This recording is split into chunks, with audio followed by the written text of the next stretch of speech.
간담회에 노트북 표시하는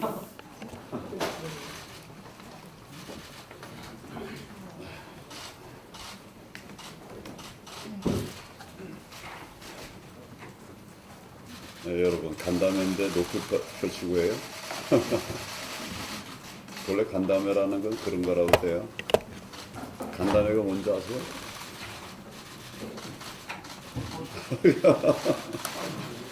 무릎에 무릎을 맞대고 정담을 나누는 시간, 이게 간담회래요. 근데 노트북을 다 켜놓으니까 무릎에 무릎을 맞댈 수가 없네.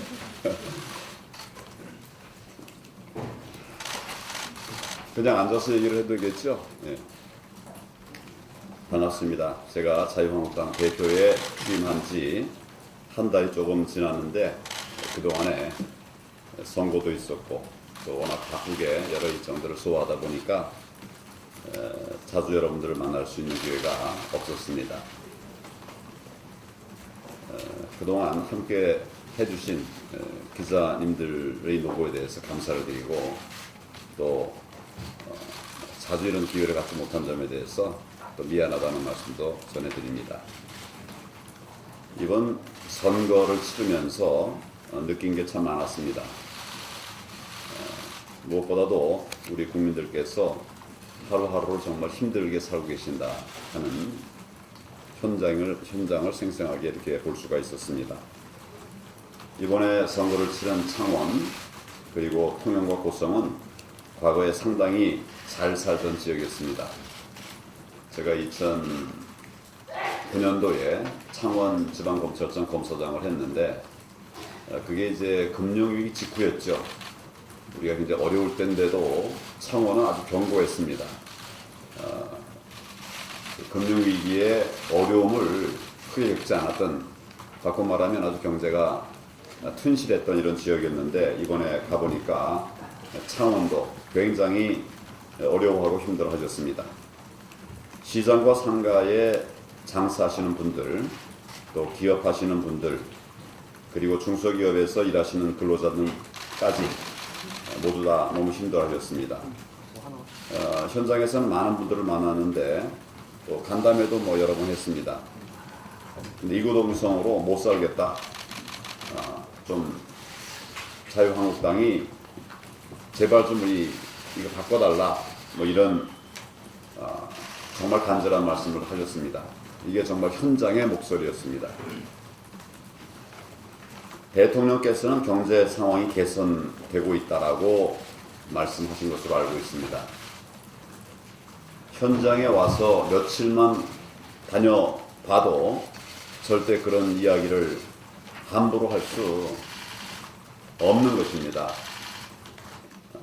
짧은 기간 제가 본 것만으로 해도 지금 경제가 나아지고 있다, 경제 상황이 개선되고 있다, 이건 정말 우리 국민들이 도저히 받아들일 수 없는 이런 말씀입니다.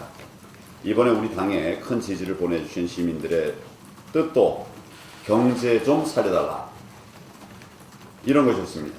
그 뜻을 충실하게 받들어서 경제와 민생을 살리는 일을 우리 당의 앞으로의 최우선 과제로 삼아서 노력해 나갈 것입니다. 저는 대통령과 이 정권이 국정 운영의 방향과 틀 자체를 지금이라도 바꿔야 한다고 생각합니다. 그래야만 합니다. 지금 경제, 민생, 안보가 모두 무너지고 있고 또 사회 전반이 극단적 갈등과 혼란에 빠져 있지 않습니까? 챙겨야 할 경제는 뒷전으로 밀어놓고 돌봐야 할 민생은 내팽겨쳐지고 있습니다. 지켜야 할 안보는 스스로 무장해제를 하고 있습니다. 지지율 좀 떨어진다 싶으면은 적폐몰이를 반복하고 있습니다. 여러분들 너무 잘 알고 계시지 않습니까? 증오와 갈등을 정권 유지의 방편으로 쓰고 있습니다. 대북 정책 역시 진정한 한반도 평화를 목표로 하기보다는 지지율 방어용 이벤트가 아니냐, 그런 지적을 하는 분들이 많습니다. 이 정권이 이런 비정상적 국정 운영을 바로 잡지 않는다면 우리나라와 우리 국민들이 정말 더 큰 어려움에 빠지게 될 것입니다. 더 큰 문제는 이 정권이 이러한 자신들의 실정에 대해서 아무런 책임감이나 문제의식을 못 느끼고 있다는 것입니다. 장관 인사 문제 하나만 봐도 정말 심각합니다. 7명의 장관 후보자가 지명이 됐는데 어떻게 그 7명 하나같이 단 한 사람도 금결이 없는 사람이 없었습니다. 어떻게 이럴 수가 있습니까? 용납이 될 만한 수준의 작은 금결들도 아니고 부동산 투기, 위장 전입, 국가 연구비 횡령, 자녀의 이중 국적, 논문 표절까지 도무지 장관될 자격이 없는 그런 수준의 문제들을 가지고 있지 않습니까? 청와대 대변인은 대출 특혜로 건물주가 되었습니다. 청와대 행정관들은 억대 연봉회사에 척척 취직하고 나라가 온통 내로남불의 천국이 되고 있습니다. 이렇게 자신들 이익 챙기기 바쁜 사람들이 국정을 운영하니까 국민들이 얼마나 어렵겠습니까? 그런 국민들의 어려움은 눈에 들어오지 않는 것입니다. 이번 선거를 치르면서 우리 당의 부족한 부분도 많이 발견할 수 있었습니다. 여전히 많은 국민들께서 우리 당을 믿지 못하고 계신 만큼 국민들께 상처가 될 수 있는 말 한마디도 조심해야 하고 또 행동 하나하나에 정말 조심스럽게 신중하게 해야 하는데 더 반성하고 또 고쳐나가야 할 부분들이 분명히 많이 있습니다.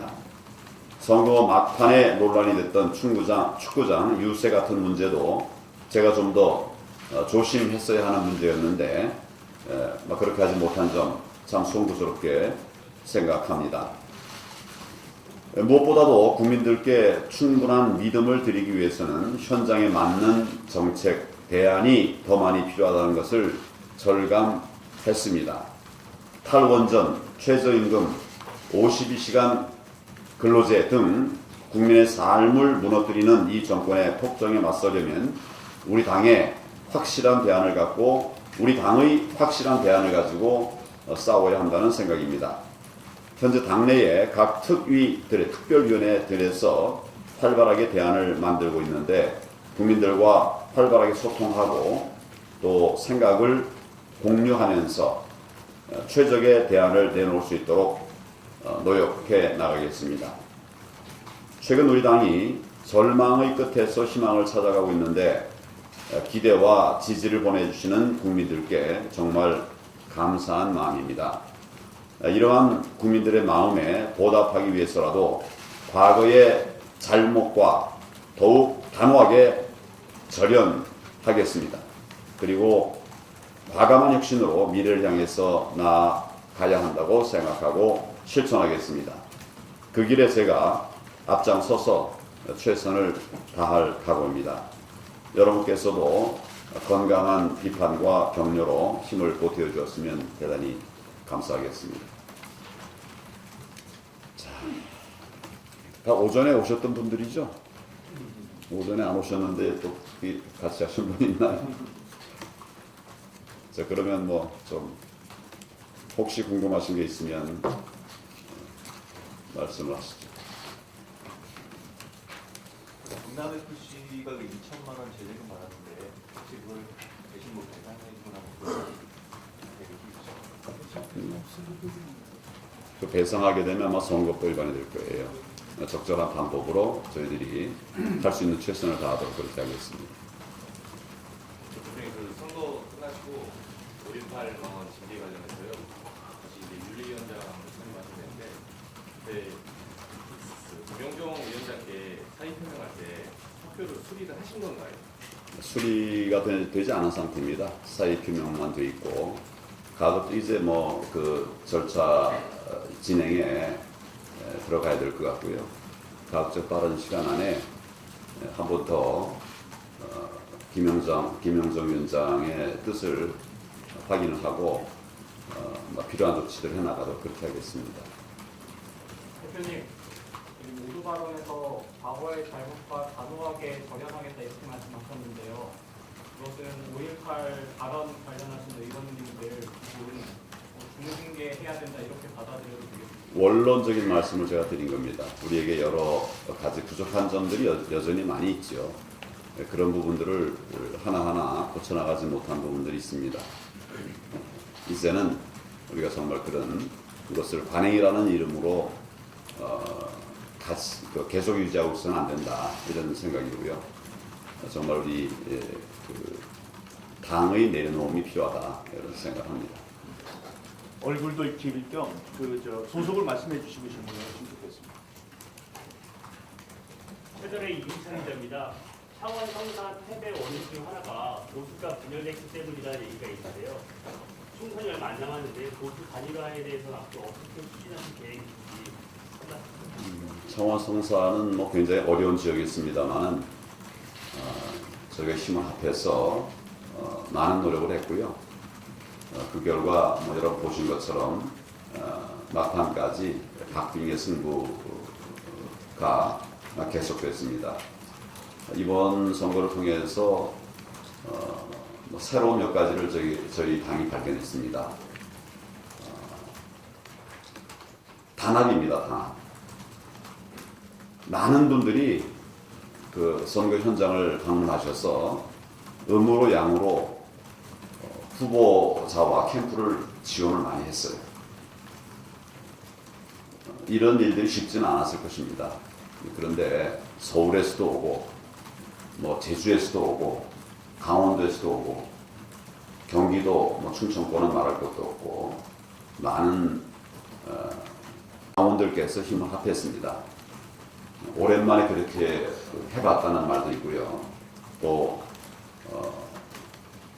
정말 오랜만에 기분 좋다 뭐 이런 얘기들도 많이 들었습니다. 또 한 가지는 가능성을 보았습니다.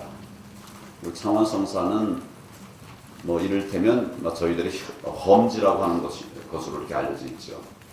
그런데 거기서 우리 가능성을 봤습니다. 어느 곳이라도 헌법 가치를 지키고자 하는 자유한국당은 가능성이 있다 그렇게 생각합니다. 필요한 것은 바꿀 것 바꾸는, 고칠 것 고치는, 그리고 할 일을 제대로 하는 이런 우리 당의 혁신과 변화라고 생각을 합니다. 앞으로 이제 우리 당이 선거에서 이길 수 있는 방법을 우리가 이번에 사실은 찾은 겁니다. 그래서 기자님께서 말씀하시는 이런 부분에 관해서도 저희가 가능성을 이제 발견을 했고, 또 그것을 실천해 나가면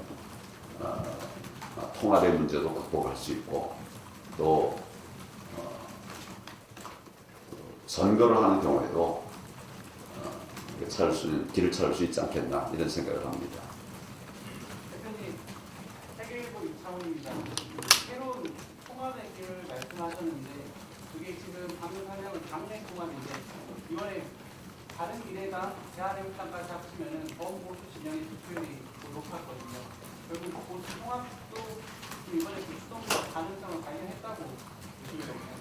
처음부터 제가 당에 들어오면서 통합에 대해서 얘기할 때 제한적인 통합을 얘기한 거 아닙니다. 헌법 가치를 같이 하는 이런 모든 정치 세력들이 함께하는 이런 통합을 꿈꾸고 있다 이런 말씀을 드렸습니다만은 그렇게 하기 위한 단계들이 있겠죠. 갑자기 그렇게 되기 어렵다면 단계적으로 해 나가는 것이 필요하다라는 것인데 꼭 그 단계적이라고 하는 것이 그 단계에 있어서는 그 일만 한다, 그 통합만 한다, 뭐 이런 건 아닙니다. 좀 더 폭넓게 할 수 있겠죠. 이번 선거를 통해서 뭐 예를 들면 저와 같이 이제 대표로 경선에 나섰던 분들도 선거 유세에 참여해서 또 힘을 기울여 줬고요. 또 뭐 통영고성의 경우에 정점식 후보와 경합했던 서필원 후보도 다 승복하고 유세장에 나와서 지지 발언도 하고 뭐 이렇게 했습니다.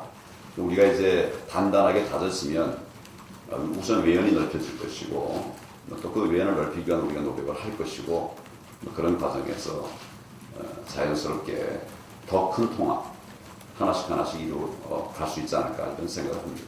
이번에 뭐 역시 그런 기회를 봤다, 그런 가능성을 봤다라고 말씀을 드릴 수가 있겠습니다. 대표님 YTN 목소리입니다. 관련해서 말씀 듣고 싶은데요. 바른미래당 입장에서 신용한 대통령 직속 청년위원장이 재입당 할 것이다. 그리고 대표님도 김영진 최고위원을 맡길 수도 있다. 이런 얘기도 나오고 있는데 어떤 배경에서 재입당이 추진되고 있고 그런 김영진 최고 지명하실 가능성이 있는지 좀 말씀 부탁드립니다. 지금 입당을 한 거 아닙니까? 아직 안 했습니까? 10년 반. 글쎄, 근데 입당을 했나요? 재입당 누가 아는 분 있나요? 저는 입당을 한 것으로 알고 있습니다. 했다고요? 저는 그렇게 알고 있는데 좀 확인을 해봐야 될 것 같아요. 근데 하여튼 입당 의사는 있는 걸로 알고 있어요.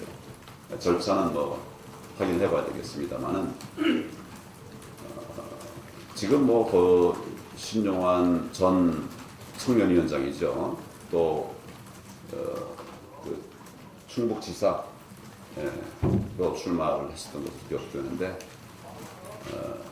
저희 당의 그 최고위원 검토한 바가 없습니다.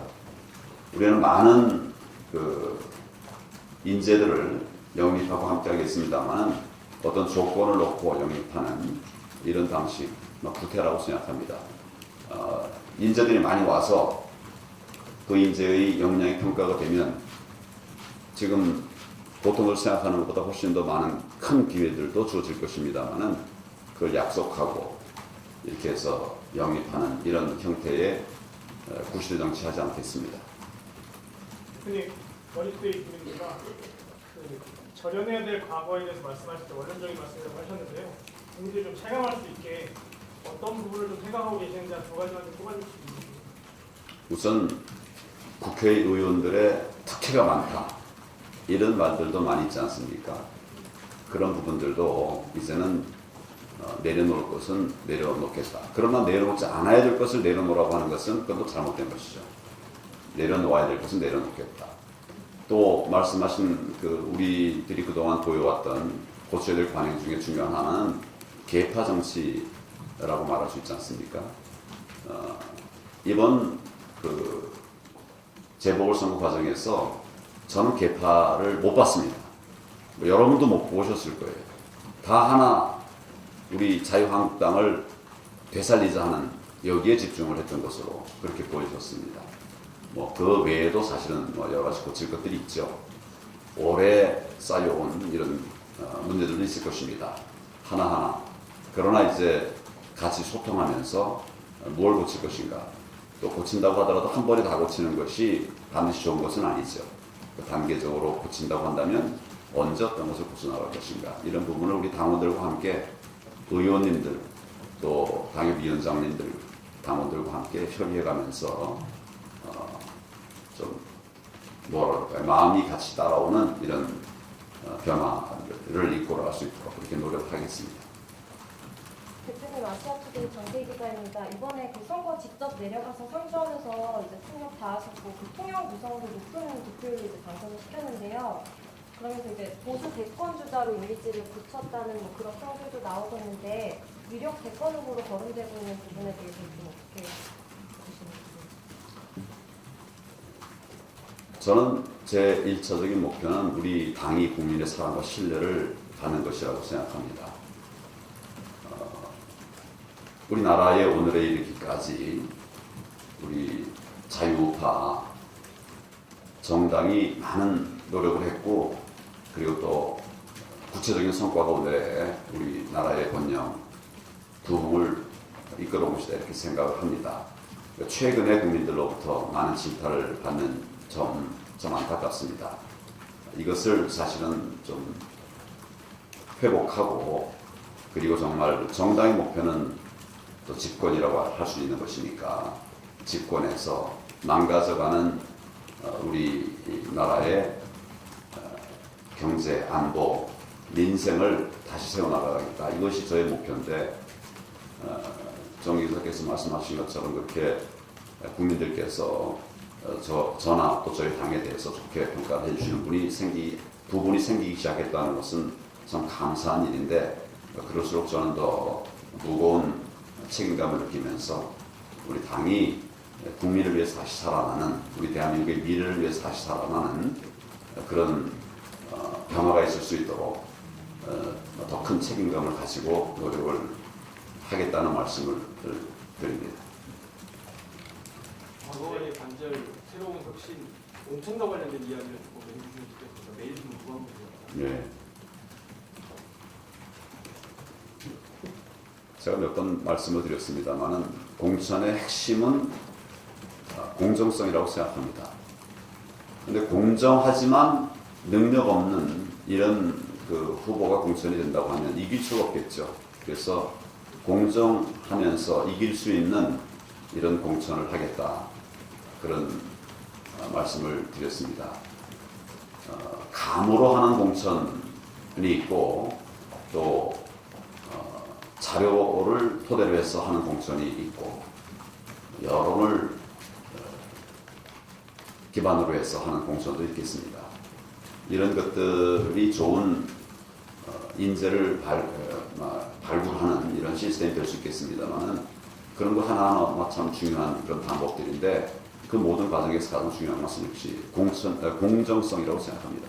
이 부분에서 유념하면서 좋은 인재들이 우리 대한민국 자유한국당의 미래를 끌어갈 수 있도록 그렇게 반드시 해나가도록 하겠습니다. 우리 언론에서도 많이 도와주시면 좋겠습니다.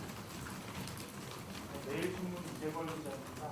장지 인선하지 않는 것들이 좀 있어서 조직부총장하고 뭐 여의도 연구원 부원장이나 김영식 최고위원 아직 안된 게 있는데 뭐 사람이 없어서 지금 기준이 따로 있으신지 알고 싶습니다. 뭐 대부분의 인사가 어느 정도 됐습니다. 어느 정도 됐고 남아있는 부분이 이제 몇 가지 부분들이 있는데 사실은 이제 이 재보궐선거에 집중하느라고 제가 내려가 있고 또 우리 간부들이 다 여기저기서 이제 뛰어다니느라고 좀 세밀하게 따지지 못한 부분이 있고 근데 급한 부분들은 이제 그 어느 정도 다 됐기 때문에 저희들이 이제 전화로 얘기하면서 뭐 이렇게 사람도 찾고 그러고 있었습니다. 가급적 조속하게 그 남은 인선도 마무리를 하고 사실 인선 그 자체가 이제 목표가 아니라 우리 당이 목표로 하는 정말 싸워 이기는 정당 그리고 대안이 있는 역량 있는 대안 정당 그리고 미래가 있는 그런 젊은 정당을 만들어가기 위한 목표를 이루기 위한 그런 과제들이 많이 있는데 이제 그 인선이 마무리되고 이렇게 되면 본격적으로 국민들에게 우리 당의 새로운 모습을 보여드릴 수 있는 이런 노력들을 해나가도록 하겠습니다. 뭐 조만간 정리를 다 할 것입니다. CBS 이준 기자님 하나만 더 선거가 지나긴 했는데 창원 성산에서 오세훈 서울시장이 노회찬 전 의원에게 돈 받고 충전을 돈이 약간 부설수요가 있거든요. 이 발언의 적절성에 대해서는 좀 어떻게 보시나요? 발언 과정에서 뭐 약간 오해의 소지가 있는 그런 이야기가 좀 있었다고 한다면 그 오세훈 전 후보의 진위가 아닐 겁니다. 정말 이 보궐선거라는 어렵게 치러지는데 이 제도의 취지에 맞게 좋은 인재를 뽑아달라 이런 취지의 말씀이었던 것으로 저는 현장에서 기억하고 있습니다. 대표님 와이캔 우선입니다. 공천과 관련된 걸 수도 있는데 당협위원장분들 일괄 사퇴 받아서 조강수기 그래서 당협위원장 다시 인선할 거다 이런 얘기도 있는데 사실인지 어떤 계획 갖고 계신지 궁금합니다. 아직 공천에 대한 구체적인 세부적인 구체적인 방안을 갖고 있지 않습니다. 이제 그런 이야기를 한다면 그건 잘못된 얘기고요. 이제 당에서도 내년 총선을 준비해야 되겠죠. 그런 것들을 위해서 논의를 시작하는 이런 단계고 또 저는 저대로 여러 의견들을 또 수렴하고 있는 이런 단계입니다.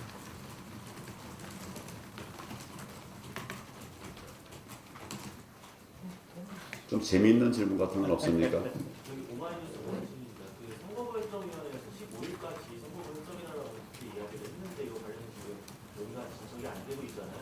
지금 뭐이 부분에 대해서 어떻게 생각하시는지 계획 있으세요? 15일까지 뭘 한다고요? 선거 획정. 선거 획정. 예. 그 부분 한번 좀 제가 자세한 진행 상황을 좀 알아보고 필요하면 다시 말씀을 드리겠습니다. 그 자세한 내용은 제가 지금까지는 보고를 받지 못했습니다. 그럼 2대1 김명인데요. 총선에 혹시 지역구 출마하실 의향이 있으신지 준비를 좀 하고 계시는지 지역을 좀 염두에 두고 계신 데가 있으신지 궁금합니다. 어제까지는 재보궐선거에 집중을 했습니다. 그래서 앞으로 내가 어떻게 할 건가 하는 것은 구체적으로 생각하지 않았지만 이 당에 필요한 일이라고 하면 뭐 어떤 것이든지 해야 되겠죠. 그런 정도로 말씀을 드리면 될 것 같습니다. 매일연대 김영환입니다. 그 지난 총선 때 오픈 프라이머리를 했었는데 아까 여러 가지 뭘 했다고요? 오픈 프라이머리 아, 예, 예. 중에서 예. 했었는데요. 아까 이제 여러 공천 방식 있는 걸 모두 다 이제 놓고서 본다고 하셨잖아요. 이번에도 그러면은 오픈 프라이머리를 기본으로 해서 하향식 공천도 일단은 보통 전형적인 지난번의 형태를 기본으로 해서 생각을 하신다는 말씀이신가요? 다양한 방법이 있지 않을까요? 네, 그런 다양한 방법들에 대해서 다 장점들을 활용할 수 있을 것으로 생각합니다.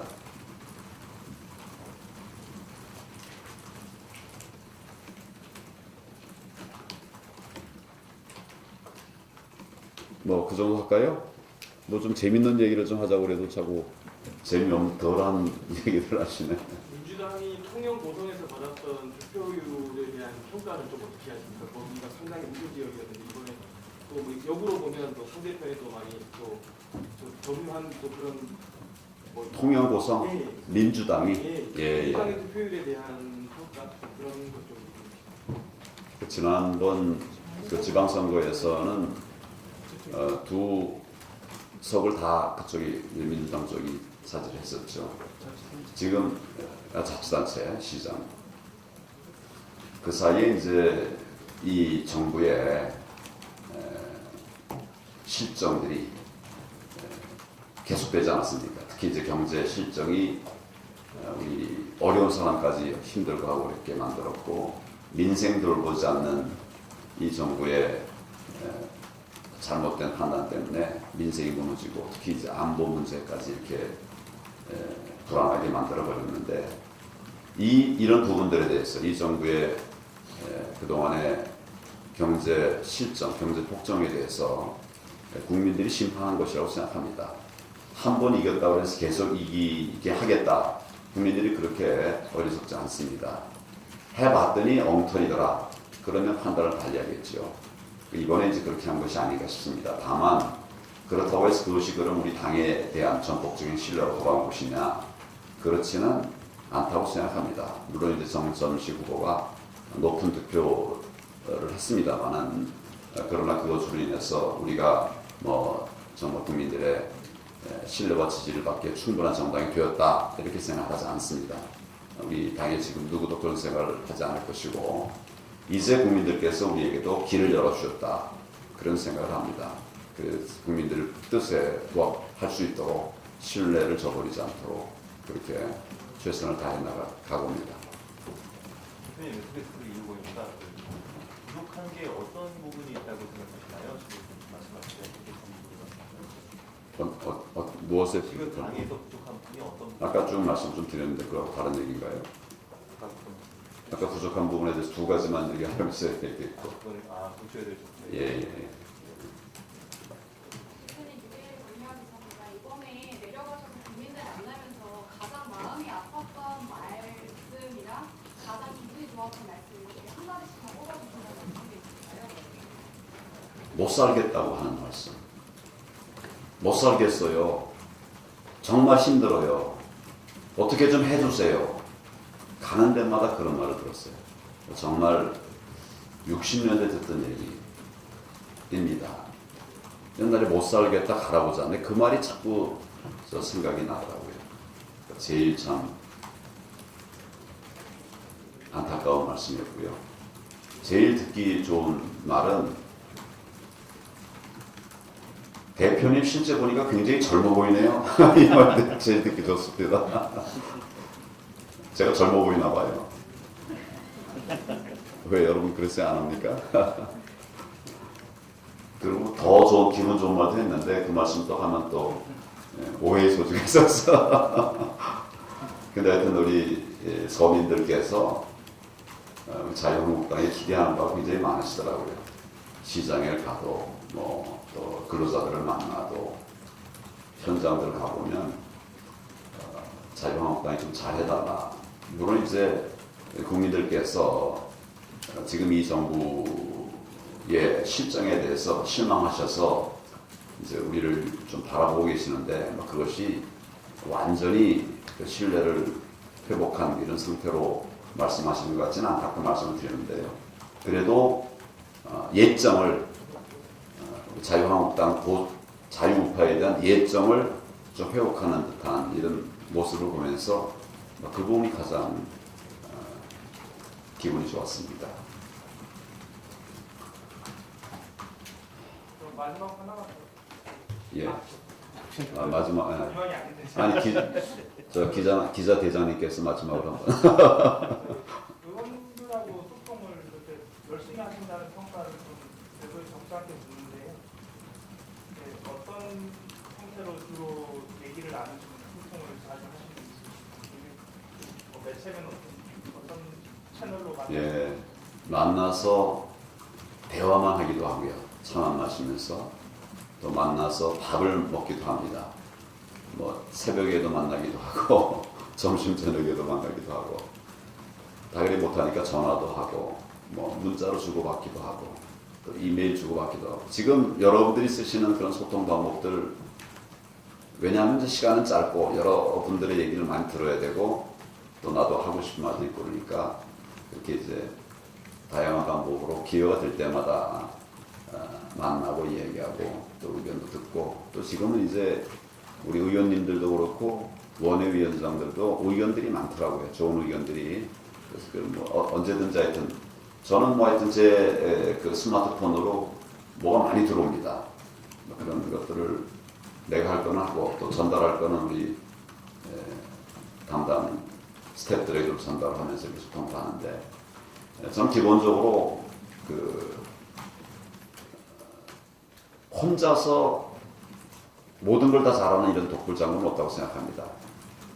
그러면 이제 많은 소통이 필요한데 우선은 이제 제가 당에 들어왔으니까 당내의 소통에 주력을 하고 있습니다.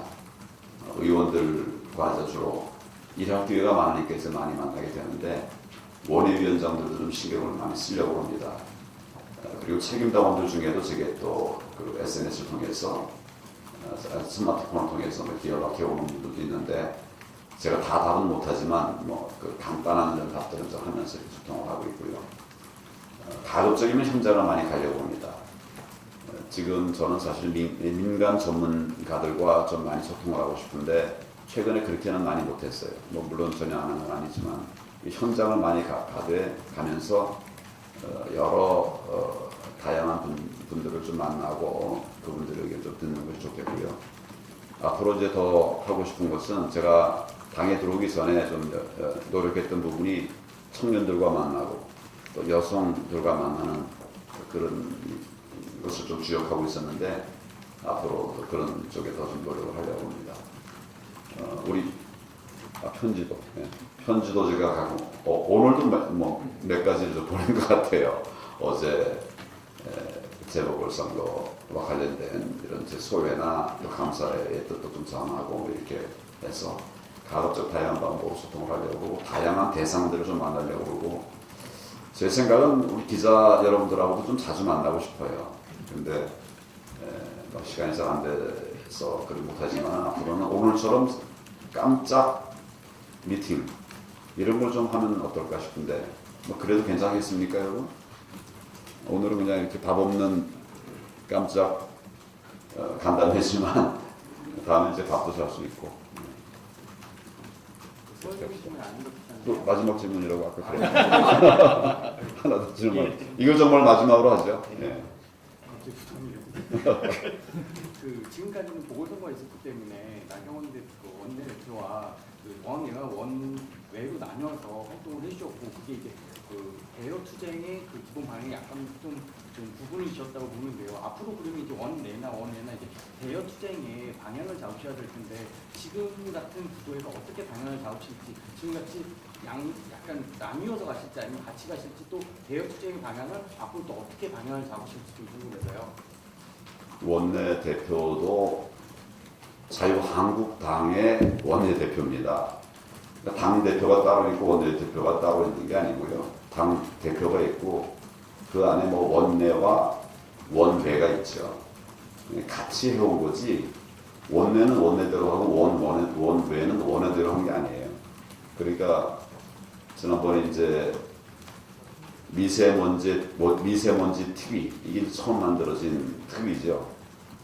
근데 그것은 처음에는 원내에서 시작을 하려고 그랬어요. 그랬는데 이 사안은 굉장히 중요한 사안이 아닙니까? 그래서 원내로 제안할 게 아니라 원내에다 포함하는 당의 특위로 그렇게 만들기로 그렇게 협의가 돼서 그렇게 한 것이죠.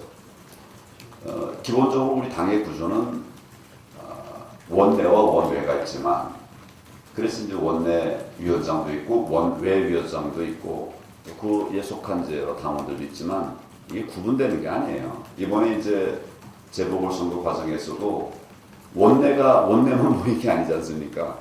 원내 같이 다 모였고 또 오가는 차편도 같이 이용하고 밥도 같이 먹고 같이 이렇게 하나예요. 원팀입니다. 원팀. 원내대표와도 긴밀하게 상의하면서 필요한 당부도 하고 또 사무총장과의 그 긴밀한 이런 협력도 이렇게 하면서 지금 뭐 이렇게 그 이중적 구조 이것 때문에 문제된 일은 전혀 없습니다. 원팀입니다. 원팀. 마지막으로 예. 죄송합니다. 진짜 마지막으로 아니 전혀 죄송한 거 아니에요. 위키리크스 한국의 이경환 기자입니다.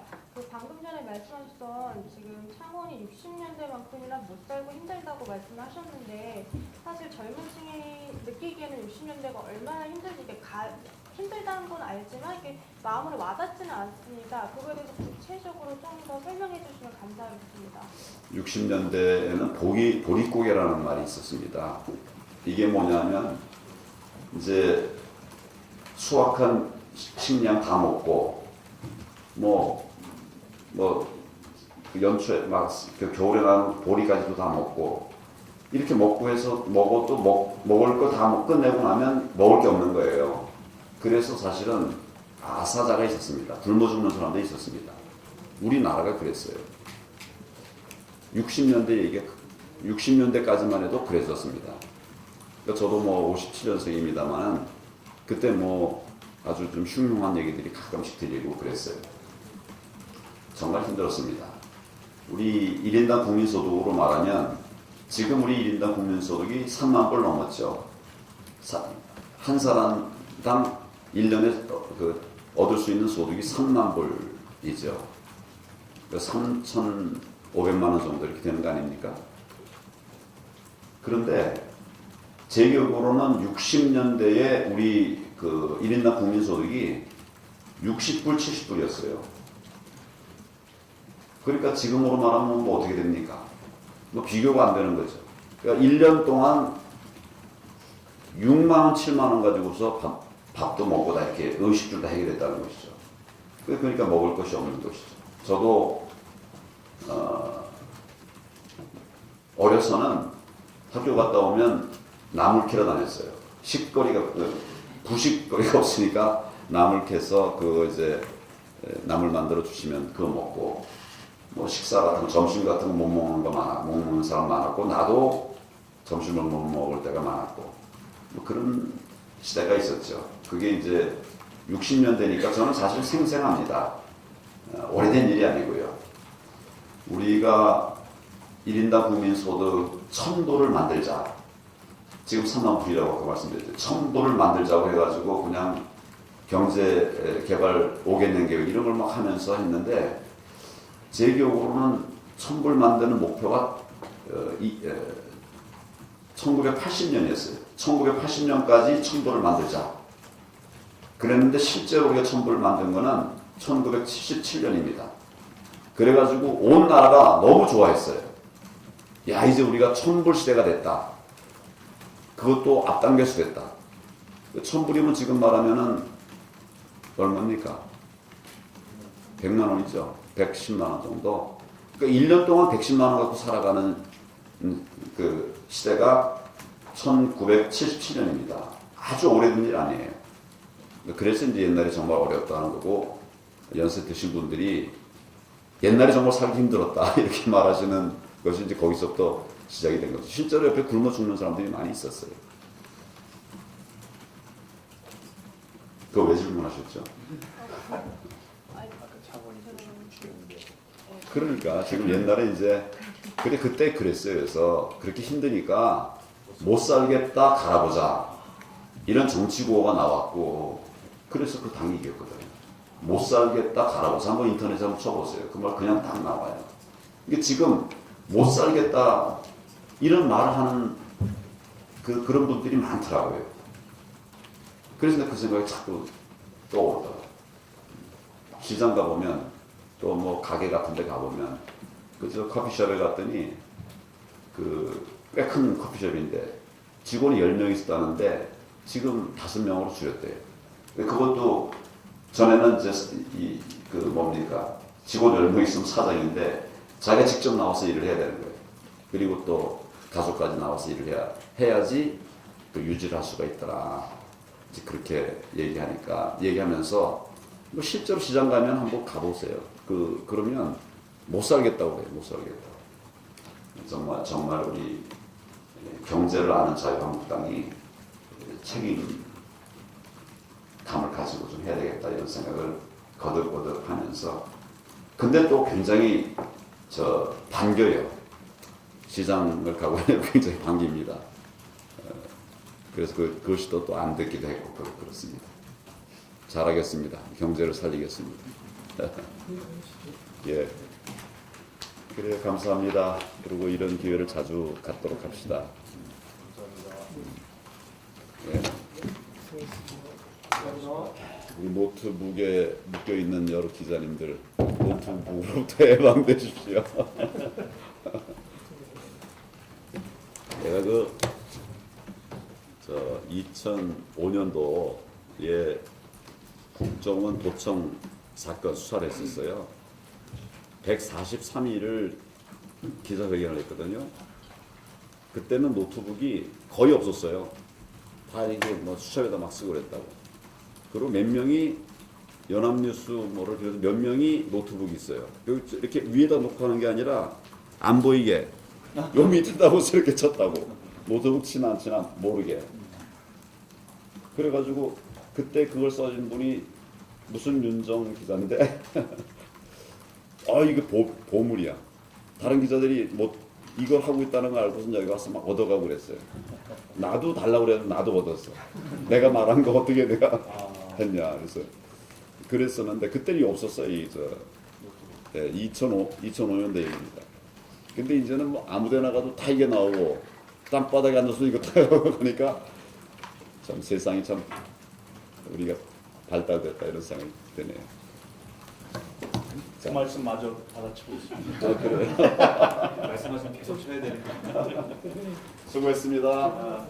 그리고 물도 한 잔 안 드려서 미안합니다. 잠깐 보시라고요.